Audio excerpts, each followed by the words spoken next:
The iron gate of the Thompson ranch felt colder than the February wind. It cut right through Clara's worn-out cotton dress, a dress so thin it was more a memory than a piece of clothing. Behind her, two small shadows pressed in close. Emma, 7 years old, was clutching a rag doll. The doll only had one button eye left. Samuel, just 5, was silent as a stone. He hadn't spoken in a week. She'd walked 4 miles from Timber Creek, 4 miles over frozen mud and dead grass. The children hadn't eaten. Not yesterday. Not the day before. Clara had rehearsed this moment, this humiliation. She'd practiced it for 3 nights, staring at the ceiling of a rented room she could no longer afford. Every word she was about to say felt like swallowing broken glass.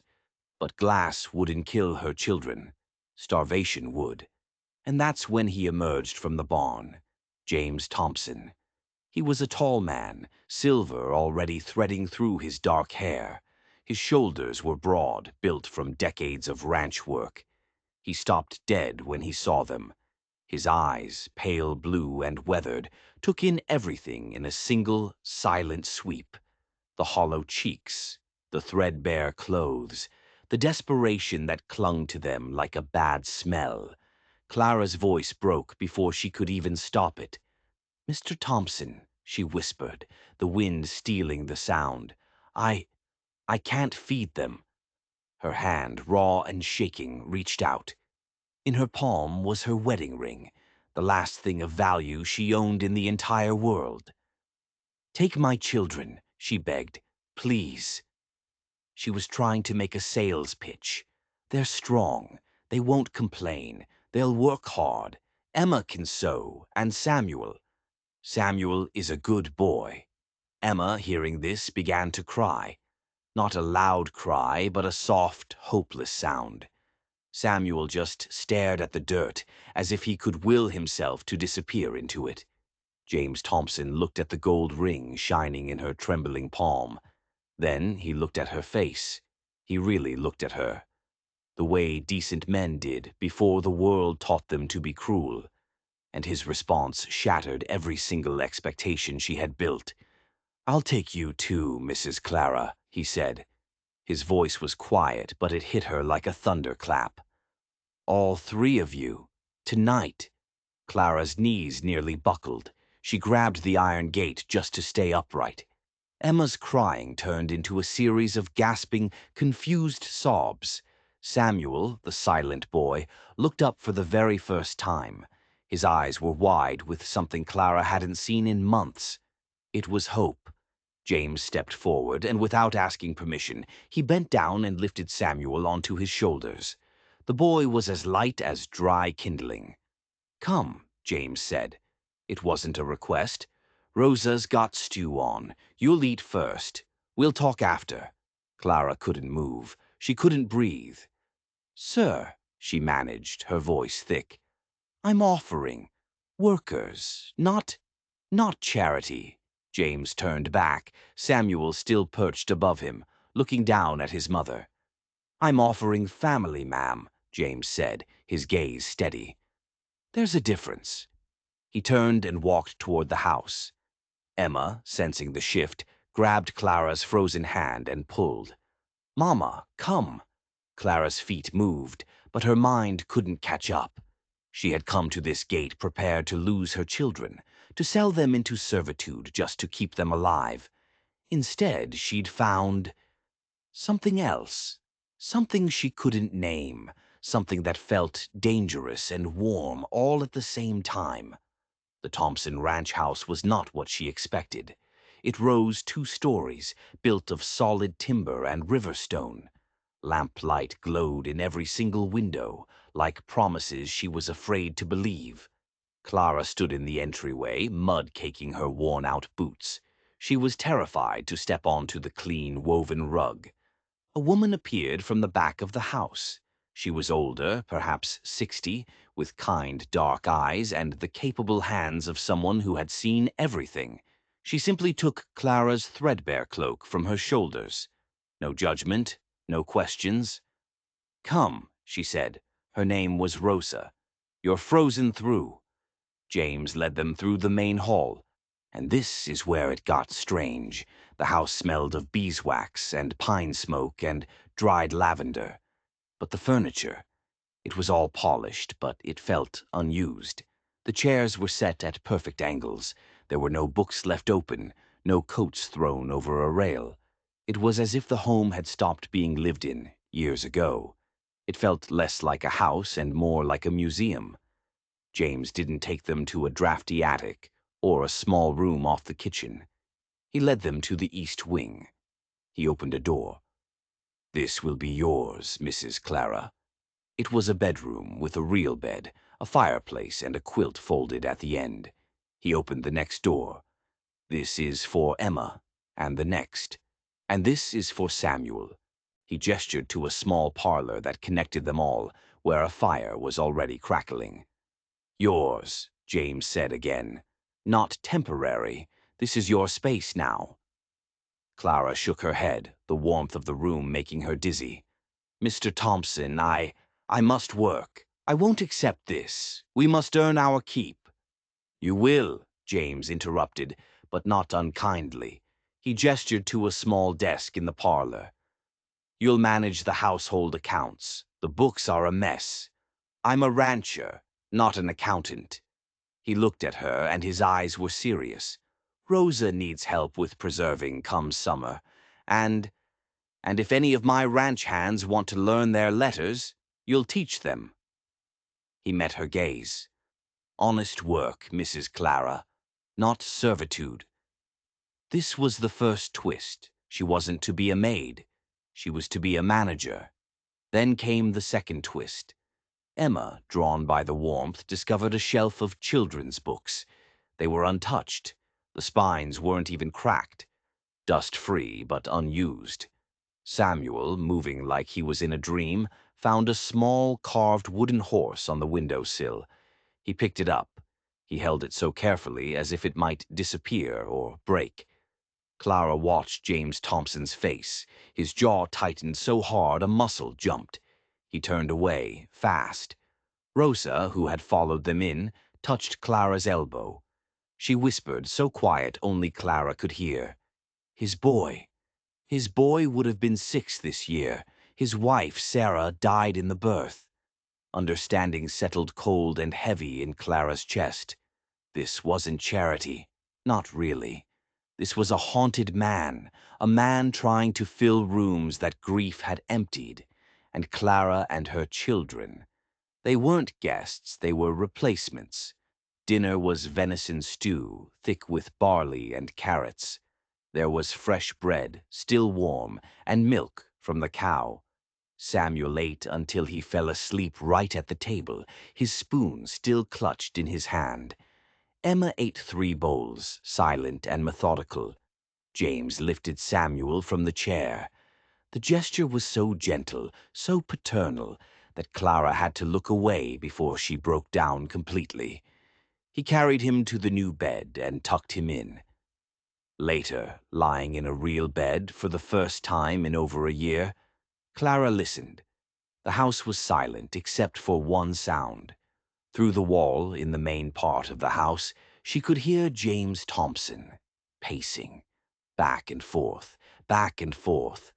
The steady, restless sound of a man who didn't sleep. Neither of them slept that night. But for the first time in 18 months, Clara wasn't afraid of the morning. She was terrified of the man who had saved her. What did he expect in return for all this? What was the real price for this sanctuary? She didn't know. But she knew deep down that the price had not yet been paid. Sunday morning arrived with a wind that rattled the church windows. Clara wore a borrowed dress from Rosa. It was clean, a simple gray wool, but it was patched at the elbows. Emma and Samuel were scrubbed until their skin shone. They looked like different children. James was waiting by the wagon, dressed for town. His face was set with a quiet, stubborn resolve. "You don't have to do this," Clara said quietly, standing on the porch. "We can. We can stay here." "Yes, I do," James said. and that was that. The ride to Timber Creek was silent. The town's white clapboard church sat on a hill, looking down on the muddy street like a silent judgment. Families were gathered in the yard, their Sunday best, their polished boots, their colorful hats, and every single head turned when the Thompson wagon arrived, James and his cargo. The whispers spread like wildfire. Clara could feel them landing on her skin. Sharp, invisible, cutting. She lifted Emma from the wagon. Mrs. Calhoun, the Reverend's wife, saw them. She physically grabbed her two daughters by the shoulders and pulled them away from Emma, as if poverty was a disease you could catch. Clara's face burned with shame. Inside, she kept her eyes forward. She sat where James gestured, in the Thompson family pew. Emma sat pressed against her side, her little body trembling. Samuel swung his legs, too young to understand the social execution that was happening. During the service, Clara felt his eyes on her. Silas Greer, the town banker. He watched them from across the aisle. His gaze wasn't just curious. It was cold. It was calculation. He was a man adding up a column of numbers, and Clara and her children were a debt he hadn't accounted for. After the final hymn, Greer cornered James on the church steps. He made sure his voice was loud enough for at least 10 other people to hear. "Charity's a noble thing, Thompson," Greer said, his smile thin and oily. "But bringing a desperate woman into your home, unmarried, with 2 children." He let the words hang in the cold air. "Folks will talk. It's not proper." The churchyard went silent. Everyone was listening now. James Thompson's voice carried across the yard. It wasn't loud. It was steady. It was unyielding. "Mrs. Clara and her children are under my protection." He met Greer's gaze. "Any man or woman who disrespects them disrespects me." It was a direct challenge. Greer's smile didn't reach his eyes. "Just offering friendly advice, James. People assume things." "Let them assume," James said. "I know the truth, and so does God." He turned his back on the banker. Walking back to the wagon, Emma tugged on Clara's hand. Her voice was small. "Mama, why do they hate us?" Clara had no answer, but James did. He heard the question. He stopped and lifted Emma up, placing her in the wagon bed. "They don't hate you, darling," he said, his voice gentle for the first time that day. "They hate what you remind them of, that their own hearts have gone cold." On the ride home, Clara realized the truth. There was no going back. She had crossed a line. She wasn't just a widow he'd saved from the cold. She was a symbol, a scandal. Whatever happened next, their fates were tied to James Thompson, and his enemies were now hers. 3 weeks passed, 3 weeks that felt like a lifetime. The ranch woke with the sun. It was calving season, which meant mud and exhaustion, and new life arriving in the coldest hours of the night. Clara found her rhythm. She sat at the kitchen table each morning. The ledger books were spread before her. At first, James's accounts were a mess, tangled, angry scribbles. But Clara had a mind for numbers. She began to trace his business, and she found the waste.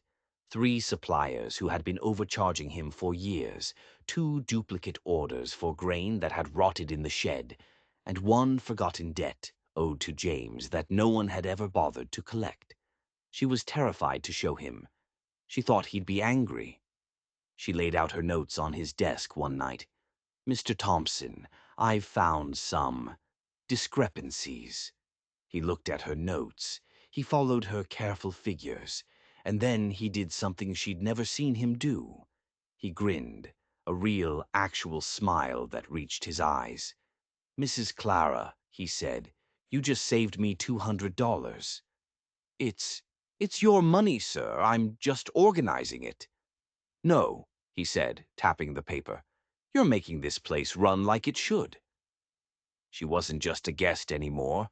In the evenings, her other work began. Clara taught 4 of the ranch hands their letters by lamplight. These were rough men, men with scarred knuckles and quiet, watchful eyes. They bent over their slates, their pencil grips uncertain. But they called her ma'am, and their respect was genuine. It was a shield. Outside, something else was happening. James was teaching Samuel to ride. He had a small, gentle mare. He led the boy around the corral. Clara watched from the porch, her hands gripping her apron so hard her knuckles were white. And then it happened. Samuel laughed. It wasn't a small sound. It was a full, bright, childish belly laugh as the horse trotted. A sound Clara hadn't heard since his father died in the mine collapse. She wept, right there on the porch. And for the first time, she didn't bother to hide it. Small intimacies began to accumulate.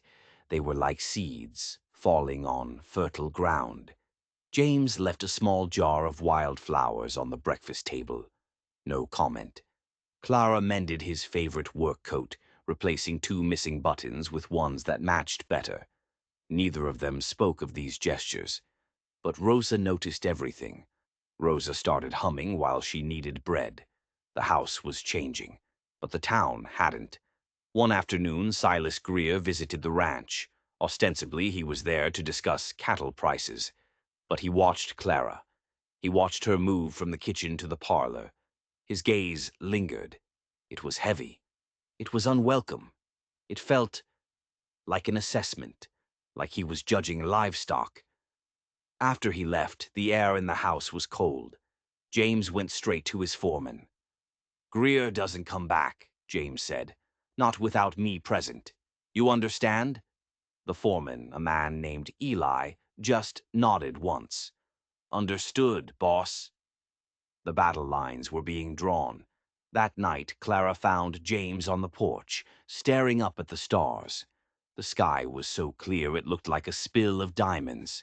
She sat in the other chair, closer than propriety allowed. He didn't move away. "Do you ever wonder if it's wrong?" she asked, her voice just a whisper. "Wrong? To feel alive again, after losing someone." James was silent for a long, long moment. The only sound was the chirp of the crickets. "Every day," he admitted, his voice rough. "For 5 years, I wondered if I even had the right." He turned to look at her in the moonlight. "But then I watch Samuel on that mare, or I see Emma reading those books, the ones Sarah bought for a son she never got to hold." He took a breath, and I think, maybe it's not wrong. Maybe it's what they'd want for us to not be ghosts anymore. Clara nodded, her throat tight. Her hand was resting on the porch rail. His hand covered it. Rough, calloused, warm, certain. They sat that way until the stars wheeled overhead, until the moon set, until the night grew so cold it finally drove them inside. They didn't speak again, but they didn't have to. A new language was being spoken, one of shared grief and shared hope, and the town of Timber Creek was not going to like it one bit. Emma woke up screaming. It wasn't a child's nightmare.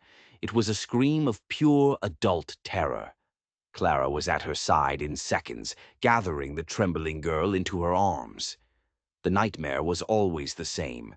Her father, Daniel, down in the mine, the ceiling groaning, the sound of the collapse, the darkness swallowing him whole. "Shh, baby, I'm here," Clara whispered, rocking her. "You're safe. It's not real. You're safe." There was a soft knock at the bedroom door. James stood in the hallway. Lamplight flickered behind him, making his shadow long and protective. He was holding a cup of warm milk laced with honey. "I thought she might need this," he said. He didn't ask to come in. He just did. He sat on the edge of Emma's bed, patient, quiet, a solid, unmovable presence in the face of the child's terror. Clara, still holding Emma, began to sing. It was a soft lullaby. A lullaby in Spanish, one that Rosa had taught her just last week. A song of quiet rivers and watchful stars. Emma's breathing slowed. Her death grip on Clara's nightgown loosened. She slept. James and Clara moved to the parlor. The fire had burned down to glowing embers. Neither of them wanted to leave. They sat, and they talked. They really talked. The way two people do when grief has stripped away all pretense. They talked about loss, about the guilt, about the terrible crushing weight of being the one who survived. After Sarah died, James said, staring at the embers, his voice hollowed out by memory. I wanted to follow her. I wanted to. I worked the ranch like it was a punishment, sunrise to midnight. Anything, anything to stop thinking. The house was clean, but it was dead. He looked at Clara then. His eyes were raw. Then you walked up to my gate, with those children, and that ring. He shook his head. Something in me woke up. I remembered what it felt like to want to see the next morning. Clara's throat tightened. I'm terrified, she whispered. Terrified of what? That you'll wake up one day and realize we're dead weight. That you'll regret this. This mercy. James reached for her hand, not the way he did on the porch. This time he laced his fingers through hers, calloused palm to calloused palm. Clara, he said, her name sounding different, you are not Charity. He looked around the room, at the books Emma had left out, at the fire he had built. You're the reason I planted the garden this spring. You're the reason I fixed the shutters on the west wing. He met her eyes. You're the reason I started caring if I lived or died. The words hung between them, too honest to take back. I loved Sarah, he continued, his voice thick. I will always love her, but I'm not betraying her. By choosing to live again. I loved Daniel, Clara whispered, tears tracing a path down her face. He was my life. But he'd want the children safe. He'd want me to find joy again, if I could. James's thumb brushed the tears from her cheek. His voice was barely a whisper. Have you? Have I what? Found joy? She met his eyes, the embers, the silence, the man who had saved her. I'm beginning to. He kissed her. It was gentle, tentative, as hesitant as she was. It tasted of salt from her tears, and smoke from the fire, and something like redemption. She kissed him back. They sat there until the first gray light of dawn touched the windows, her head on his shoulder, his arm around her. Rosa found them asleep that way when she came in to start breakfast. She didn't wake them. She just smiled. And she went to the pantry to start planning a wedding. But the world outside the ranch was not smiling. The world was waiting. Rain drummed on the tin roof of the Timber Creek bank. Mud choked the streets, turning the whole town brown and miserable. James sat across from Silas Greer's polished mahogany desk. He was reading the document Greer had just slid toward him. It was a loan. A loan he had co-signed 5 years ago for a neighbor who was now dead and buried. The terms were suddenly due. 30 days, Greer said, steepling his fingers. His smile was thin.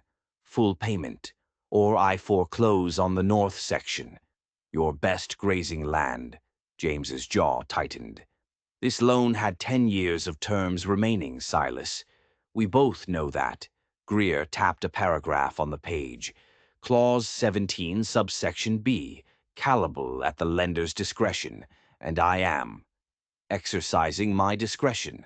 James stared at him. What do you want, Silas? Greer leaned back in his leather chair. He looked casual, but his eyes were like a snake's. Resolve your domestic irregularity, James. What? The town is unsettled. You're supposed to be a pillar of this community, a widower grieving his wife. It's a good look. He leaned forward.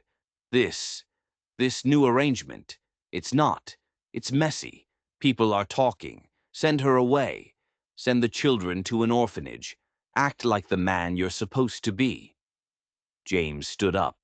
The chair scraped, loud and violent, against the polished floor.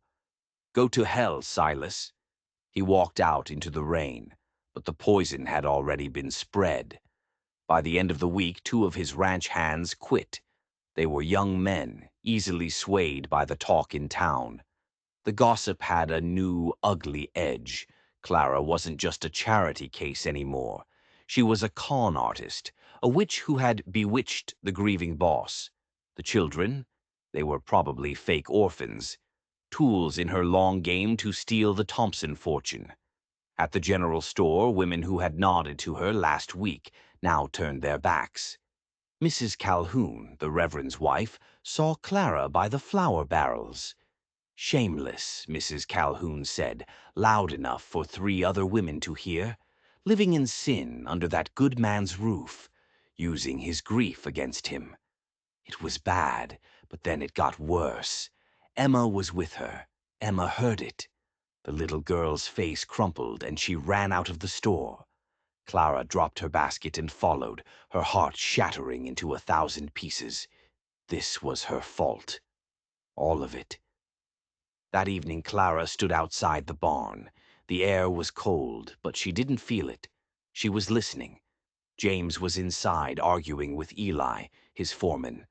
"I won't let her be dragged through this mud because of me." James's voice was tight with a rage she'd never heard. "Boss, Greer's got you pinned." "I don't care about Greer. I care about her. I have to think of her reputation." Clara's breath caught in her throat.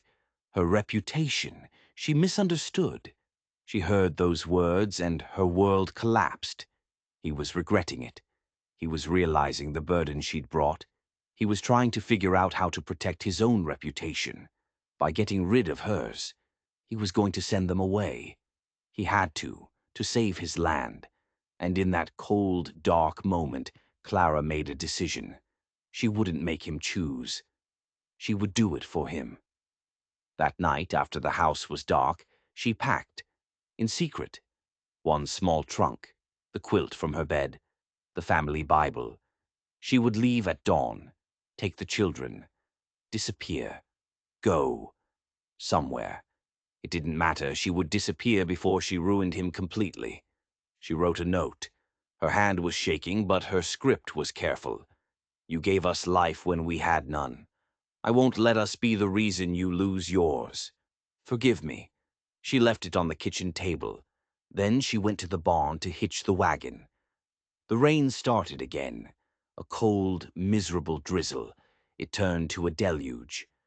Thunder rolled across the valley. Clara worked in the darkness of the barn, tears mixing with the rain streaming off her hair. Her hands were shaking so badly she could barely buckle the harness. She was just about to lead the horse out when the shouting started. "Mama! Mama's leaving!" It was Samuel. He'd woken up. He'd found her note. And he was shaking James awake. "Mama's in the barn. She's leaving." James ran. He didn't grab a coat. He didn't even put on his boots. He ran in his socks through the mud and the driving rain. He burst into the barn, his chest heaving. He found her, soaked through, her face pale as a ghost in the lantern light. Emma and Samuel were huddled in the wagon bed, wrapped in the one quilt. "Clara, what are you doing?" She didn't turn. She kept fumbling with the harness. "I've ruined you," she said, her voice dead. "The town hates you. It's because of us. Greer will take your land. Your men quit. I heard you." "Heard me what?" "You. You have to think of your reputation. I'm saving you. I won't watch you lose everything just because you were kind to us." James grabbed her shoulders. Not rough, but firm. Firm enough to make her turn and face him. "You think I regret you?" He choked out, his face streaming with rain and something else. "You should," she sobbed. "Clara," his voice broke. "You're the first real thing I've felt in 5 years. You're the first life this house has seen." He was shouting now over the thunder. I don't care what Greer threatens. I don't care what they whisper. Let the land go. Let them talk until their tongues are hoarse. Rain poured between them. Thunder cracked right overhead. But don't you dare leave me. She collapsed. She fell into him, sobbing against his chest. All the fear, the shame, the exhaustion.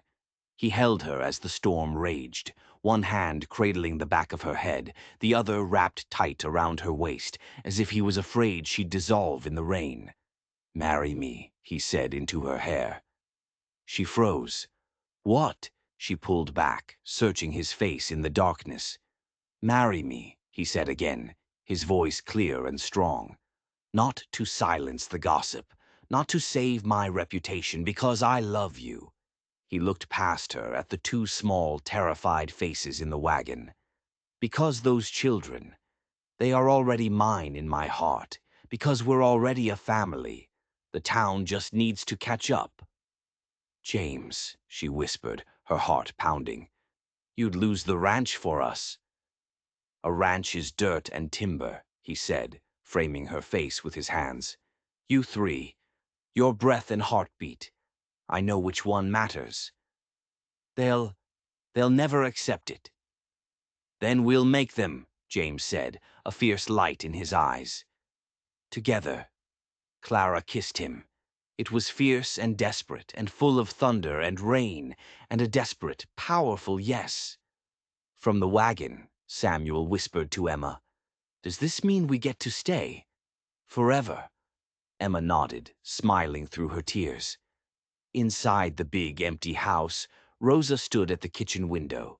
She'd been watching them in the barn doorway. She crossed herself, and she thanked God for answered prayers. The storm began to break. The first pale light of dawn touched the eastern hills. It was Sunday. Sunday morning arrived, clear and bright. The rain had washed the world clean. Wildflowers bloomed in the churchyard, tiny bursts of color against the greening grass. James Thompson stood at the front of the Timber Creek Church. Clara was beside him. Emma and Samuel held her hands. Their faces were scrubbed and solemn. Every single pew was full.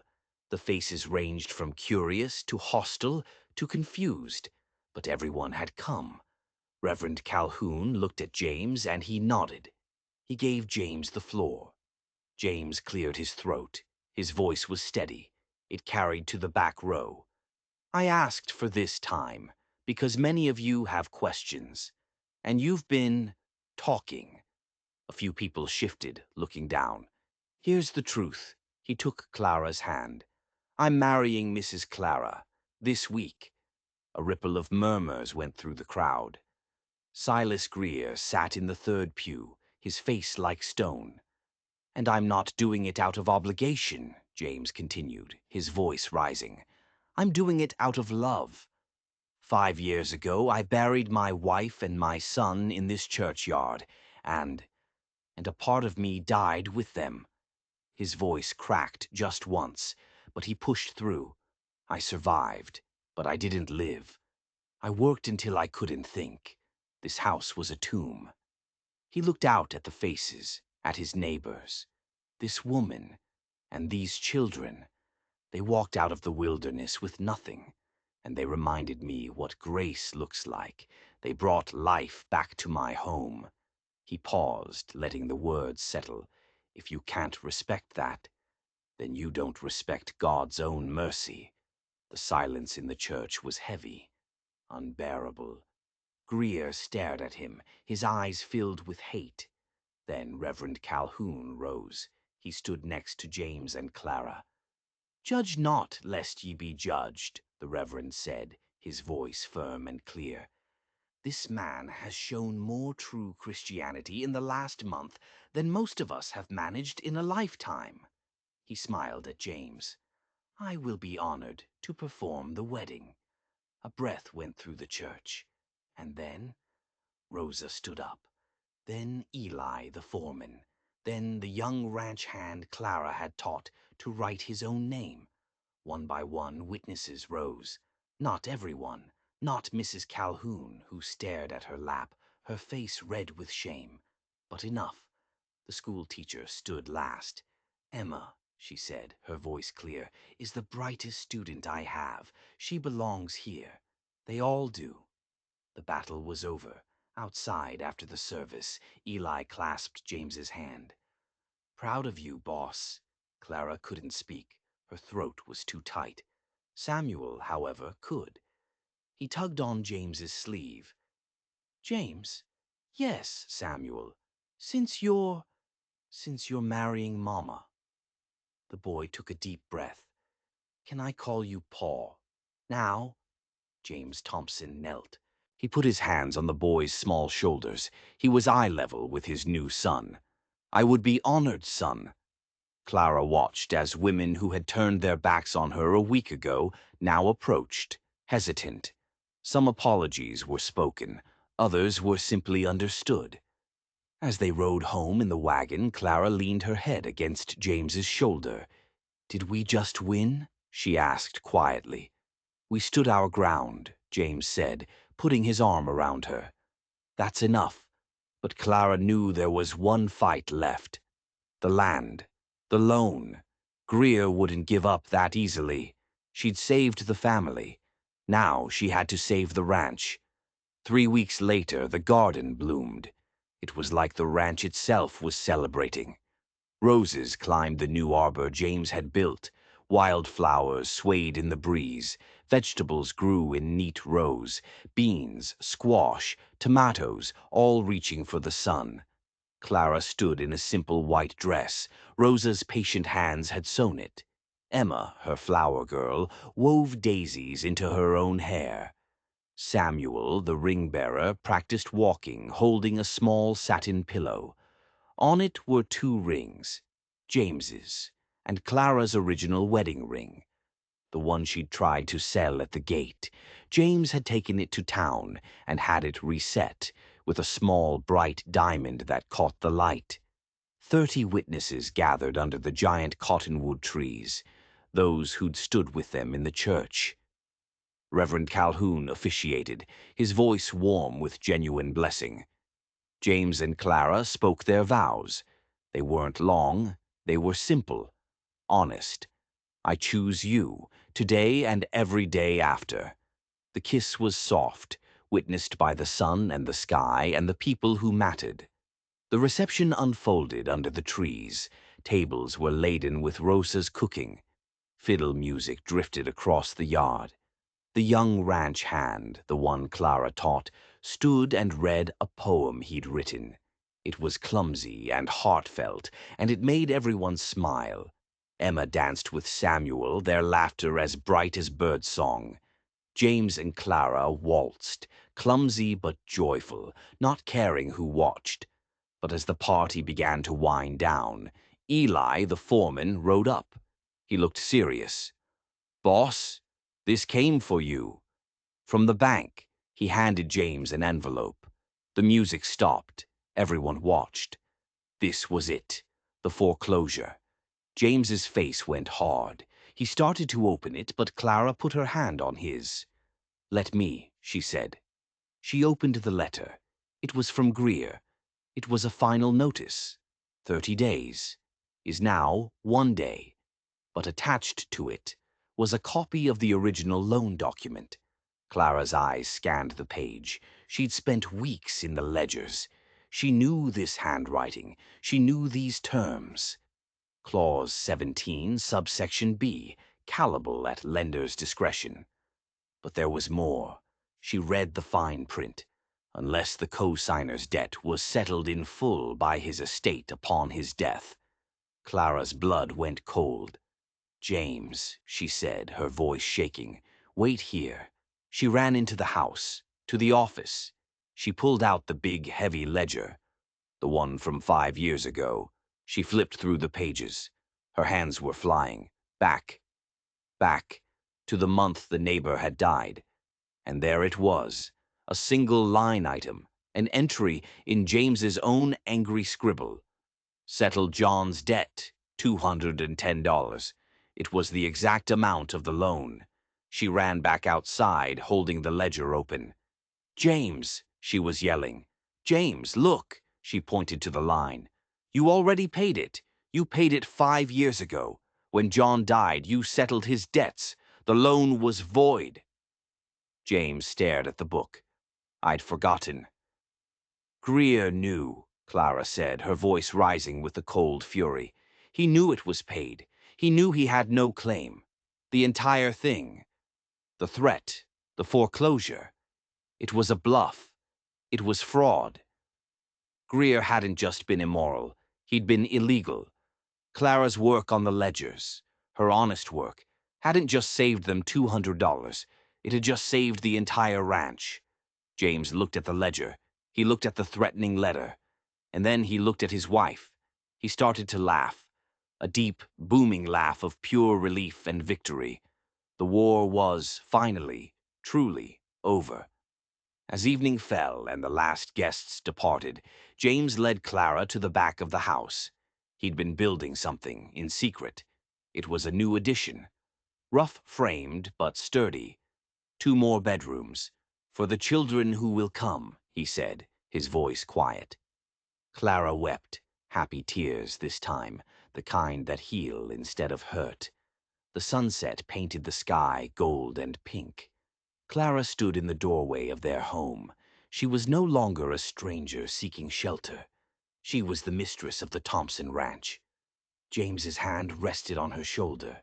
In the yard, Emma and Samuel chased fireflies, their shrieks of delight cutting through the twilight. I came here with nothing, Clara said softly. Now I have everything. We both came with nothing, James replied, pulling her close. We built this together. Mama, Paw, Emma called from the yard. Come see, I caught one. They went, laughing. Some families are built by blood, bound by history and by name. But other families, the strongest ones, are built by choice. They are forged by hands that reach out across the gap between loneliness and love. By hearts brave enough to begin again. The Thompson family was forged in hunger and in mercy. It was tempered by gossip and by grace, and it was made unbreakable by the simplest truth. They chose each other, and on that ranch, where grief once reigned, life was blooming again. One wildflower, one laugh, one sunrise at a time. The 4 of them stood, silhouetted against the dying light, framed in the doorway of their home. Together, finally, forever. If you enjoyed this story, don't forget to like, share, and subscribe for more.